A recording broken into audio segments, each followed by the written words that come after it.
माघ मकर गति जब रवि होई, तीरथ पति हूँ आव सब कोई। सारे लोग, ये तीर्थपति है, स्टेब्लिश है, तीर्थपति है, ऐसा नहीं कि छोटा मोटा। समुद्र मंथन का मतलब गैलेक्सी भी कह लीजिए आप, है ना, मिल्की वे।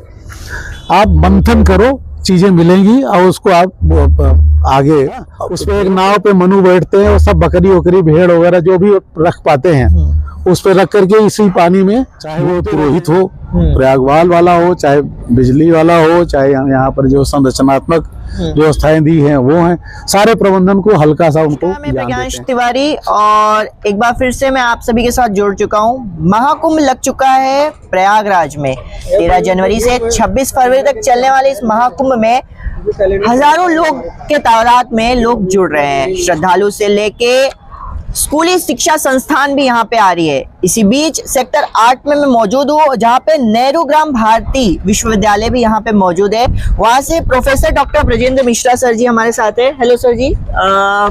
सर जी मुझे ये बताइए, आप जैसे आप MA इन ज्योतिष भी और MSc इन केमिस्ट्री है, तो वैदिक की नॉलेज भी आपके पास है, और जैसे ये महाकुंभ लगा हुआ है तो यहाँ पे स्पिरिचुअलिटी से लेके बच्चों को क्या सीखने को मिलेगा यहाँ पे? देखिए, बहुत सा भ्रम हो जाता है कि ये कुंभ कहीं ऐसा तो नहीं केवल आडंबर है। इसका प्रचार भी बहुत हुआ है और कुछ लोग इसको जानबूझ के ऐसा करते रहे हैं। हम विज्ञान को अच्छी तरह समझ गए, उसके बाद जब स्पिरिचुअलिटी की तरफ मैंने खुद अध्ययन करना शुरू किया तो मुझे लगा कि विज्ञान तो इसके कहीं आगे बहुत बौना है, जबकि लोग उल्टा प्रयास करते हैं। कुछ लोग कहते हैं यार इसका वैज्ञानिक आधार है। मुझे हंसी आती है, बल्कि क्रोध भी आता है कि विज्ञान तो इसके आगे इतना बौना है, कोई समझ ही नहीं सकता है कि क्या कंसेप्ट है जो लोग यहाँ आकर बैठे हुए हैं गंगा जमुना के इस तट पर, इस ठिठुरन में, इस रेती पर, केवल जमीन पर भूशयन करते हुए वो सब यहाँ बैठे हुए हैं और वो तपस्या कर रहे हैं। एक बार खाना खाते हैं और तुलसी माता की पूजा कर रहे हैं, जौ आज लगाते हैं, केले की पूजा आज करते हैं। इसके पीछे असल में है क्या, ऐसी क्या धारणा है? तो आप ये समझ लीजिए कि जो हमारा माघ मास आता है इसमें सूर्य मकर राशि में आता है, हर साल आएगा। 14 तारीख को ही आएगा, कभी कभी रात में आता है तो 15 तारीख को हम स्नान कर लेते हैं। माघ मकर गति जब रवि होई, तीरथ पति हूँ आव सब कोई। सारे लोग, ये तीर्थपति है, स्टेब्लिश है, तीर्थपति है, ऐसा नहीं कि छोटा मोटा तीर्थ है प्रयाग। यहाँ सभी आते हैं। यह वही क्षेत्र है जहाँ विष्णु जी ने लक्ष्मी जी को पाने के लिए तपस्या की थी। माघ मास में आकर के यहाँ निवास करते हैं, विशेष करके जो संगम का जल है। इसीलिए यहाँ आप देखिए कुछ भी पूजा पाठ होता है, अंत में कहा जाता है कृष्णार्पणमस्तु। सब भी आएंगे तो कृष्ण को अर्पण करें। कृष्ण मीन्स विष्णु की अपनी जो लाइनेज है। तो इसलिए आते हैं। जो हमारे ऋषि मुनियों ने साधना से, ब्रह्म के ज्ञान से समझ लिया था कि जो भी हमारे साथ घटना, दुर्घटना या जो भी भविष्य कथन होता है या सब कुछ ज्ञान होता है वो ग्रहों के द्वारा नियंत्रित है। बृहस्पति एक बहुत बड़ा ग्रह है, सबसे बड़ा भारी ग्रह है ना, इसलिए उसका नाम गुरु है। अब बृहस्पति अगर न होता तो पृथ्वी कब की खत्म हो गई होती। कि जो मेटेरॉइड, एस्टेरॉइड्स वो जो आते हैं वो सब अपने में सोख लेता है अपनी गुरुत्वाकर्षण से। हम बचे हुए हैं, इसलिए हमारे लिए गुरु है। अब यहाँ पर एक कथानक आता है समुद्र मंथन का। समुद्र मंथन कुछ नहीं था, दुर्वासा ऋषि जो प्रयाग के बगल में ही उनका आश्रम है, उनके शाप से जब सब श्रीहीन हो गए, देवता जितने थे वो कुछ नहीं बचा था उनके पास, तो ये हुआ वो सब गए विष्णु जी के पास, ब्रह्मा जी के पास। सब मंत्रणा करने के बाद उन्हें ये कहा गया कि भाई देखो तुम श्रीहीन तो हो गए हो, शापित हो, अब इनको कहीं से निकालो, तो मंथन करो। समुद्र मंथन का मतलब गैलेक्सी भी कह लीजिए आप, है ना, मिल्की वे। आप मंथन करो, चीजें मिलेंगी और उसको आप आगे प्रयोग करो। उनके शत्रु थे राक्षस, शत्रु थे राक्षस। ये हुआ कि भाई वही बलि है, तुम दोनों मिलके ही मंथन कर पाओ, क्योंकि तुम ही दोनों एक दूसरे के दुश्मन हो। तो दोनों पहले एक उद्देश्य की पूर्ति के लिए मिल जाओ, एकीकृत हो जाओ, एक साथ मिलकर के काम करो, और वो आगे चल करके जो चीजें आए रत्न, वो समुद्र मंथन की कथा, उस पर डिटेल में मत जाइए। फिर यह हुआ प्रयाग का महत्व क्या है। इस मिट्टी पे जहाँ हम लोग बैठे हुए हैं, यहीं पर प्रलय होती है और सृष्टि भी यहीं होती है, इसी अक्षयवट के तली में। यानी तमाम अवतार होते, मत्स्य अवतार कह लीजिए, यानी जो प्रलय होगी तो सफाई होगी पृथ्वी की, तो जीव जंतु कहाँ जाएंगे, और जो बीज हैं ये सब कहाँ जाएंगे। तो इनको बचा करके प्रलय की जाती है। कैसे बचाया जाता है? मत्स्यावतार आपने नाम सुना होगा। हाँ, उस पे एक नाव पे मनु बैठते हैं, वो सब बकरी वकरी भेड़ वगैरह जो भी रख पाते हैं उस पे रख करके इसी पानी में घूमते रहते हैं, और डूबने न पाए तो भगवान विष्णु मत्स्य अवतार लेकर के अपनी फिन से यानी मछली बन करके उस नाव को बचाए रहते हैं। भगवान विष्णु एक कृष्ण बालक का स्वरूप लेकर के एक पत्ते पर, किसके पत्ते पर? अक्षय वट के पत्ते पर। अक्षय वट नहीं कहीं जाने वाला है, उसके पत्ते पे बैठ के अपने उदर में रखते हैं, जो बाद में बाहर निकालते हैं और उससे सृष्टि होती है। अब अक्षय वट में यह बल कहाँ से मिला? तो एक श्लोक आता है पुराण में, माहेश्वरम वटम भूत्वा, यानी भगवान शिव खुद बन जाते हैं एक वट।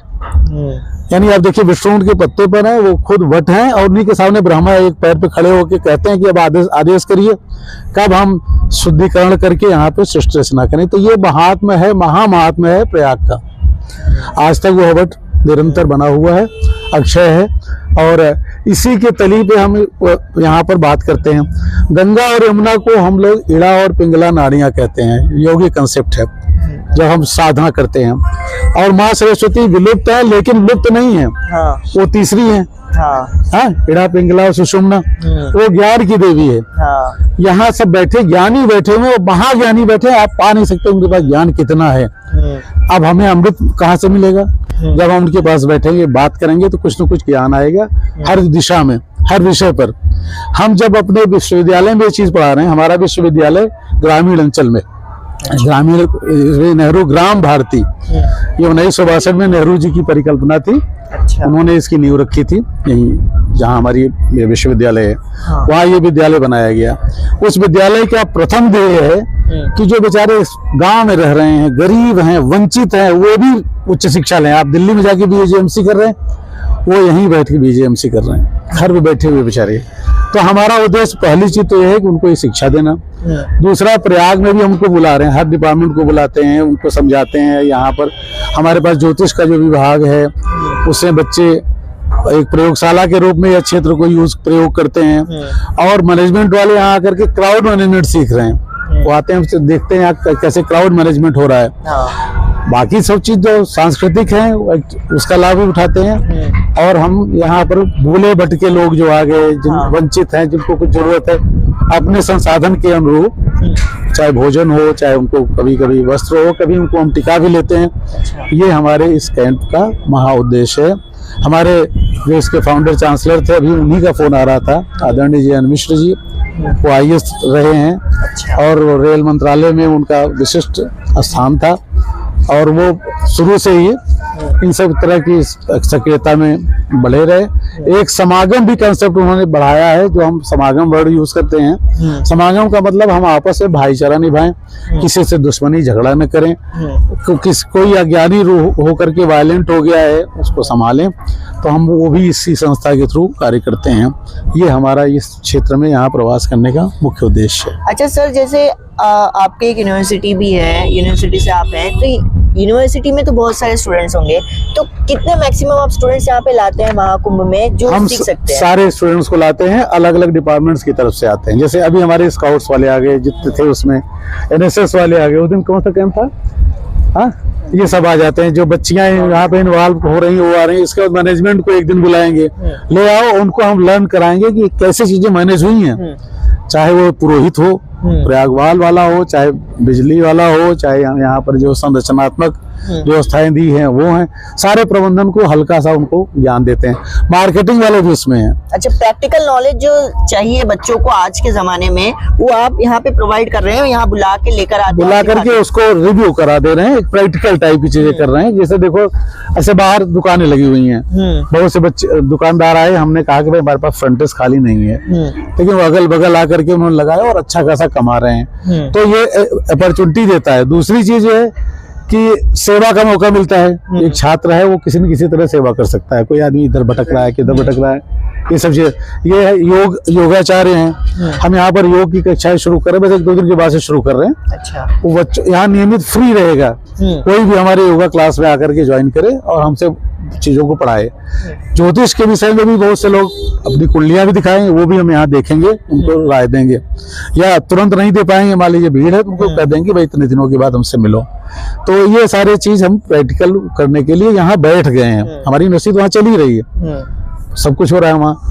तो एक फैकल्टी आ जाती है यहाँ पे जो बीच बीच में, और मैं चूंकि सबको कोऑर्डिनेट कर रहा हूँ तो मुझे जब जरूरत पड़ती है उनको मैं बुलाऊंगा। अच्छा सर, जैसे शिक्षा और अध्यात्म क्या दोनों एक साथ चल सकते हैं? एक साथ चल रहे हैं। मैंने आपको बताया ना, आपने मेरा नाम लिया कि मैं केमिस्ट्री से एमएससी रहा हूँ, एमटेक का स्टूडेंट रहा हूँ, छोड़ दिया था क्योंकि आईएएस दे रहा था।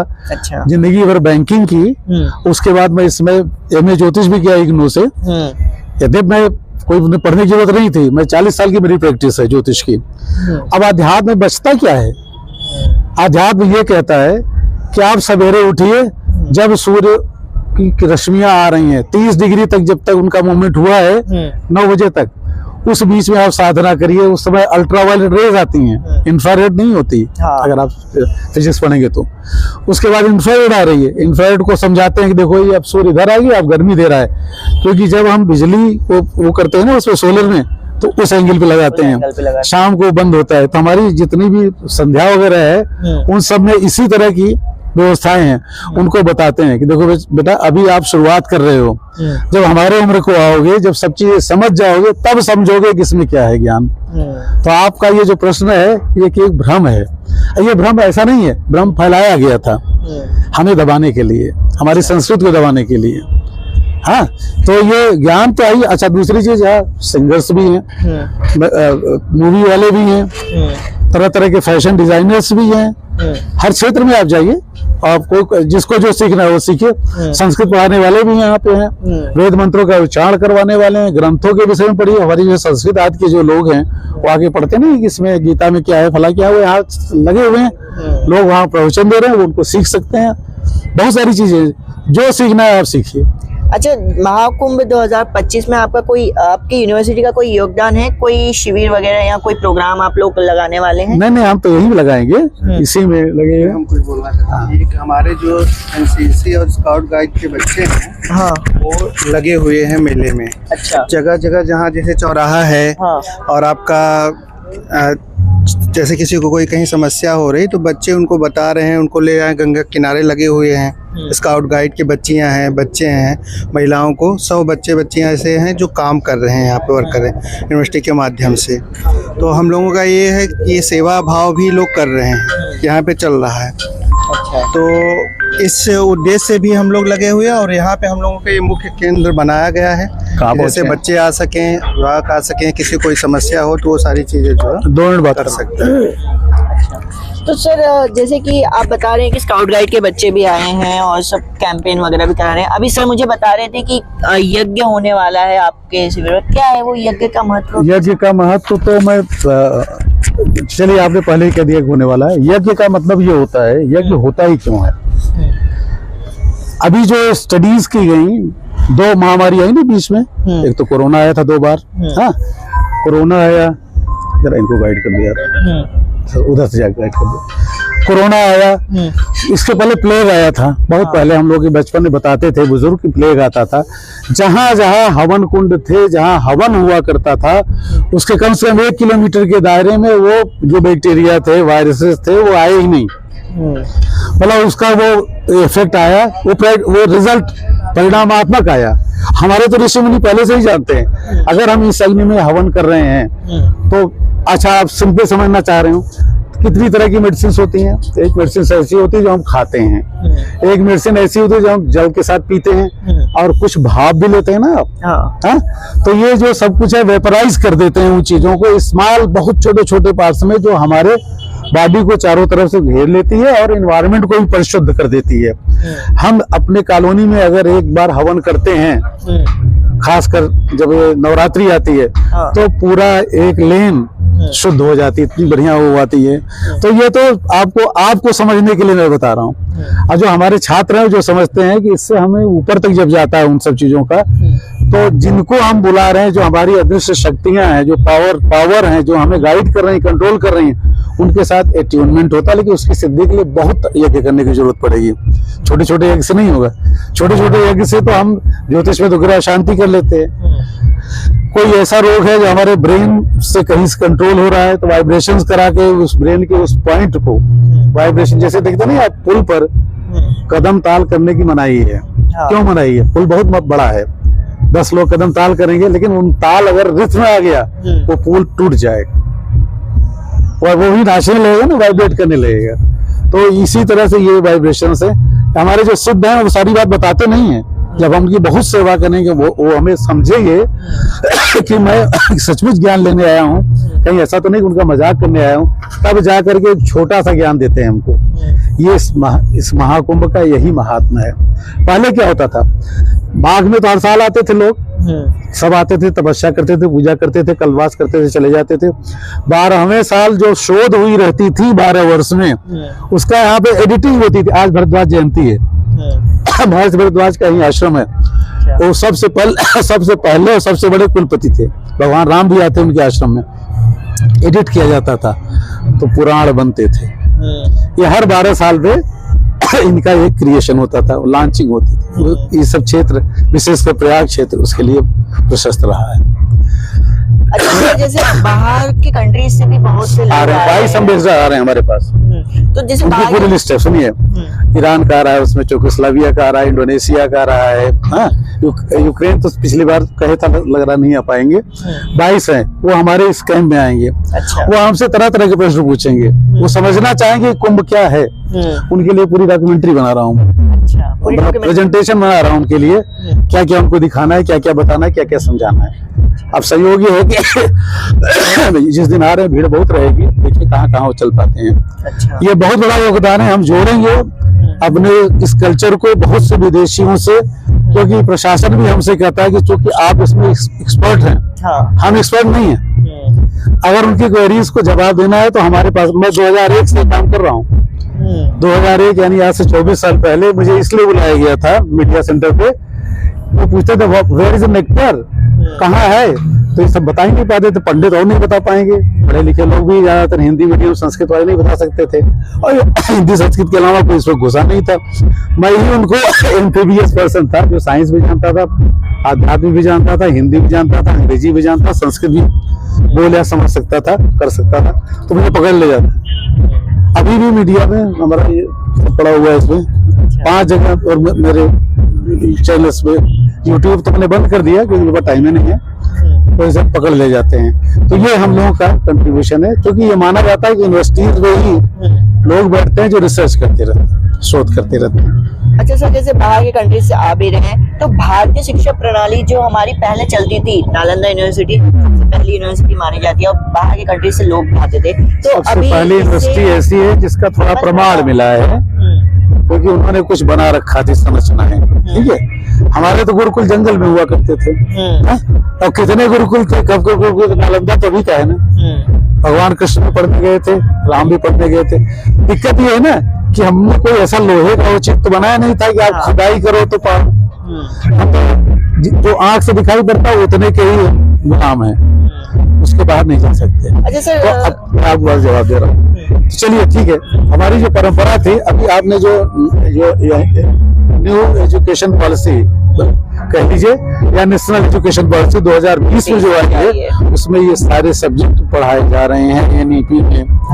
ये यूजीसी ने कर दिया, यानी जैसे मैं साइंस पढ़ रहा हूँ, वो योग भी पढ़ना है। आपके पास कौन से उसके आते हैं सब्जेक्ट? बॉटनी भी आ रहा है, केमिस्ट्री भी आ रहा है। अच्छा, वो योग पढ़ने आ रहा है, मेरे पास ज्योतिष पढ़ने आ रहा है, और उसको नंबर मिलता है, वो आगे बढ़ करके दिखाता है सर्टिफिकेट। तो अब हम वही परंपरा पे जा रहे हैं, गुरुकुल परंपरा में। 2020 में शिक्षा प्रणाली आई है, अब यूनिवर्सिटीज ने उसको एक्सेप्ट किया। आज के युवा पीढ़ी को आप क्या कहना चाहेंगे? आज की युवा पीढ़ी को कहना चाहेंगे, हमारे यहाँ देखिए एक संस्कार था, उस संस्कार में ये कहा गया था कि जो आपसे बड़े हैं उनके प्रति नतमस्तक रहिए, भले आपसे कम पड़े हैं। अनुभव की बात बहुत है। और मैं आपको बता दूं, जो प्रेरणा मेरे पास ज्योतिष और वास्तु को आई, मैंने खुद से सीखी, वालों अपनी दादी से। वो अनपढ़ थी, उसने वास्तु के जो सूत्र बताए थे पढ़ने के बाद समझ पाना, वो अनपढ़। अब उसकी शिक्षा कहाँ से आई थी? परंपरा से। कहीं ननिहाल, उसके बदियाल, ससुराल वो देखती थी। तो हमारी जो युवा पीढ़ी को हम चाहेंगे कि हमारी जो परंपराएं हैं उसका पहले सघन अध्ययन करें, ऐसे मत क्रिटिसाइज करें। नहीं समझ में आ रहा तो जो समझदार लोग हैं, कठोपनिषद का एक श्लोक है, इसे विवेकानंद ने पढ़ा था, उत्ते से जागृत प्राप्याम, उसके बाद अगली लाइन वो गायब कर दिया, तो मैं उसको बोलता हूँ। उसमें ये कहा गया कि उन लोगों के पास जाके, उनके पास जमीन में बैठ करके सीखिए तो इसमें पारंगत है, ठीक है नहीं?